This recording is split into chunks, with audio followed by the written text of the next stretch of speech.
गांव की एक लड़की की दर्द भरी कहानी। राजस्थान के एक गांव में राधिका नाम की बहुत ही सुंदर लड़की रहती थी। वे एक गरीब परिवार से थी। उसके पिताजी घर का खर्चा पूरी तरह से नहीं उठा पाते थे, इसलिए राधिका जंगल से लकड़ियां काटकर उन लकड़ियों को बाजार में बेचती थी। इस तरह से उनका घर का खर्चा चलता था। राधिका अब 21 साल की हो चुकी थी। उसके माँ बाप को उसकी चिंता होने लगी थी। उसकी शादी बिना पैसों के हम कैसे करेंगे। मगर राधिका को अपनी शादी की कोई परवाह नहीं थी, क्योंकि वो अपने परिवार से बहुत प्यार करती थी।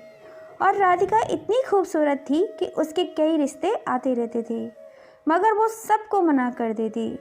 एक पर किशन नाम का एक लड़का राधिका से बेहद प्यार करता था, और राधिका के मना करने के बावजूद भी वो रोज़ बाजार में राधिका की लकड़ियाँ बिकवाने पहुंच जाता था। राधिका किशन से प्यार नहीं करती थी, क्योंकि शायद राधिका को किशन के प्यार पर भरोसा ही नहीं था। किशन भी एक गरीब परिवार का ही लड़का था। उसके पिताजी बाजार में सब्जी की रेहड़ी लगाते थे, लेकिन शायद किशन के पिताजी को ये मालूम था कि वो राधिका से बेहद प्यार करता है, क्योंकि उनका लड़का किशन अपने पिताजी को यह कहकर राधिका की लकड़ियाँ बिकवाने चला जाता था कि पिताजी, राधिका का परिवार हमसे भी ज़्यादा गरीब है, इसलिए मैं उसकी लकड़ियाँ बिकवाने जाता हूँ। लेकिन किशन के पिताजी को उसकी ये बात अच्छी लगती थी। वो एक गरीब लड़की की सहायता करता है, लेकिन राधिका को किशन के साथ लकड़ियाँ बिकवाना बिल्कुल भी अच्छा नहीं लगता था।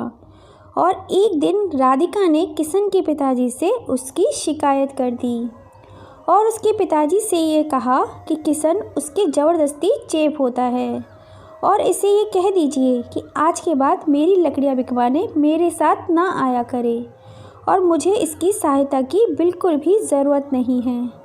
यह कहकर राधिका वहाँ से चली जाती है। राधिका की यह बात सुनकर किशन बहुत उदास हो जाता है और वह अपने कमरे में चला जाता है। अगले दिन जब राधिका बाजार में लकड़ियाँ बेचने गई तो किशन उसके पास लकड़ियाँ बिकवाने नहीं गया, और उस दिन राधिका की लकड़ियाँ बहुत ही कम बिकी थी और वह बहुत सारी लकड़ियाँ बच गई थी। अब राधिका बहुत देर तक हो गई थी, मगर उसकी लकड़ियाँ नहीं बिक रही थी। तब उसने सोचा, आज तो बहुत ही कम लकड़ियाँ बिकी हैं और घर का खर्च कैसे चलेगा।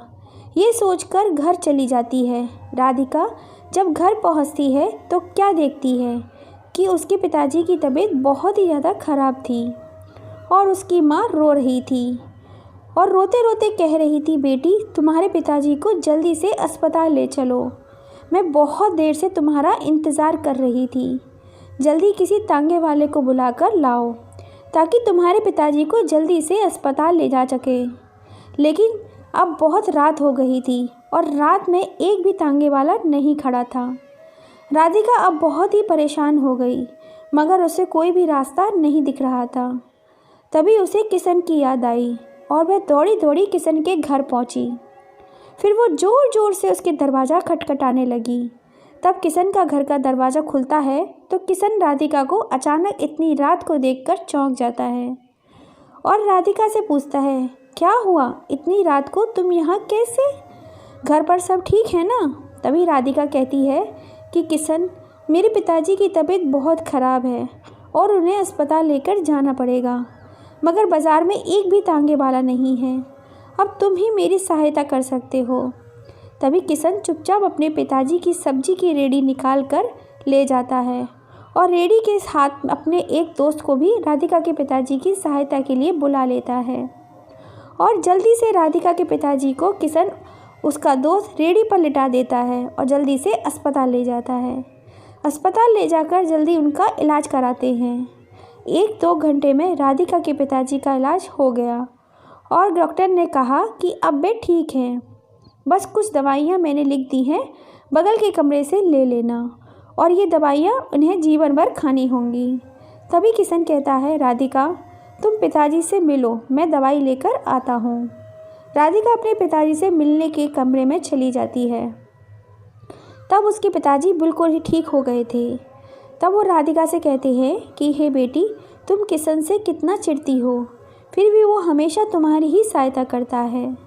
तभी किशन का भी दोस्त बोलता है कि राधिका, किशन की हम सबको ये कहता है कि तुम सब राधिका से ही लकड़ियाँ खरीदा करो ताकि तुम्हारी सहायता हो सके। और राधिका, मैं तुम्हें यह भी बताना चाहता हूँ कि किशन बहुत ही अच्छा लड़का है और तुम हो कि किशन के घर जाकर उसकी बेइज्जती करती। तब राधिका को विश्वास हो जाता है कि किशन बहुत ही अच्छा लड़का है। इतने में ही किशन दवाई लेकर आ जाता है और राधिका से कहता है, मैंने तुम्हारे पिताजी की सारी दवाइयाँ ले ली हैं और डॉक्टर ने भी छुट्टी दे दी है। चलो अब तुम्हें घर छोड़ देता हूँ। अब सुबह के 6 बज चुके थे। हॉस्पिटल के बाहर ही तांगे वाले खड़े हुए थे। किशन ने अपने दोस्त से कहा, तुम रेडी लेकर घर पहुँच जाना, मैं तांगे में राधिका के पिताजी को घर छोड़कर आता हूँ। राधिका किशन से बहुत ही खुश थी। किशन मेरी इतनी सहायता कर रहा है। इतने में वो सभी पहुँच जाते हैं और किशन तांगे वाले को किराया देकर पिताजी को घर छोड़ देता है। तभी किशन जाने लगता है और राधिका उससे बाहर रोककर उसका हाथ पकड़कर उससे माफ़ी मांगती है और कहती है, किशन, कल से तुम मेरी लकड़ियाँ बिकवाने आ जाना, क्योंकि अब तुम्हारे बिना मेरी लकड़ियाँ बेचने में बिल्कुल भी मन नहीं करता। और हाँ, क्या शादी के बाद भी तुम मुझे बाज़ार में लकड़ियाँ बेचने दोगे? यह बात सुनकर किशन बहुत ही खुश हो जाता है और राधिका से कहता है, राधिका, तुम्हें मुझसे प्यार हो ही गया। ये कहीं मैं सपना तो नहीं देख रहा हूँ, मगर ये हुआ कैसे? तब राधिका कहती है, किशन, तुमने मेरा दिल जीत लिया। एक दिन था जब मैं दुनिया के सभी लड़कों से बहुत ही नफ़रत करती थी, मगर आज मुझे पहली बार तुमसे बेहद प्यार हो गया है। अब किशन कहता है, राधिका, आज मैं भी बहुत खुश हूँ कि आज मुझे मेरा प्यार मिल गया और मैं तुमसे वादा करता हूँ कि मैं तुम्हारे साथ साथ तुम्हारे परिवार का भी ख्याल रखूँगा। तो दोस्तों, राधिका को अपने परिवार से बहुत प्यार था, इसलिए उसको ऐसा जीवन साथी मिला जो उसके साथ साथ उसके परिवार का भी ख्याल रखेगा। तो ये थी राधिका और किशन की प्रेम कहानी। आपको कैसी लगी प्लीज़ कमेंट करके ज़रूर बताइएगा। कहानी पसंद आई हो तो लाइक, शेयर एंड सब्सक्राइब ज़रूर कीजिएगा। तो जय श्री राम। फिर मिलेंगे आपसे और किसी कहानी में।